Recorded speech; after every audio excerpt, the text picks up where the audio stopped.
আসসালামু আলাইকুম, কেমন আছেন আপনারা সবাই? আজকে আমার মনটা একটু খারাপ, কারণ আমি একজন ব্রাজিলিয়ান ফ্যান। তো গতকাল হয়তো সবাই খেলাটা দেখেছেন, ব্রাজিল তো একদম বাজেভাবে হেরে গেল।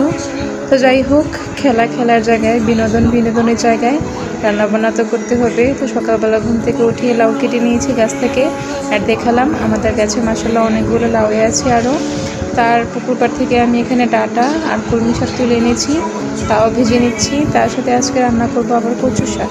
গতকাল ভাইয়া বাজার থেকে কচু শাক নিয়ে এসেছে, এটা আমি প্রথম ভাপিয়ে নিচ্ছি, তারপর আবার রান্না করব। আর তার সাথে রান্না করছি গরুর মাংস। আজকে গরুর মাংসটা একটু ভিন্নভাবে রান্না করেছি, তা রান্না করেছি লাউ দিয়ে, তার সাথে আবার দিয়েছি কাঁঠাল বীজ। এভাবে আপনারা কখনো খেয়েছেন কি না আমাকে অবশ্যই কমেন্ট করে জানাবেন। আমরা তো খাই প্রায়ই। তো এখানে আমি মাংসটা বসিয়ে দিয়ে কচুটাও বসিয়ে দিচ্ছি। তো মাংসটা যখন কষে গেল তখন লাউ আর কাঁঠাল বীজটা আমি আগে থেকে ভাপিয়ে রেখেছিলাম, সেটাও দিয়ে দিয়েছি। এবার সুন্দর করে কষিয়ে ঝোল দিয়ে দিলেই হবে। আর এখানে সব মশলা কষিয়ে আমি কচুটা কষিয়ে নিচ্ছি। তো এই তো লাউটাকে কষিয়ে নিচ্ছি আগে, তারপর এখন গরম পানি দিয়ে দিব।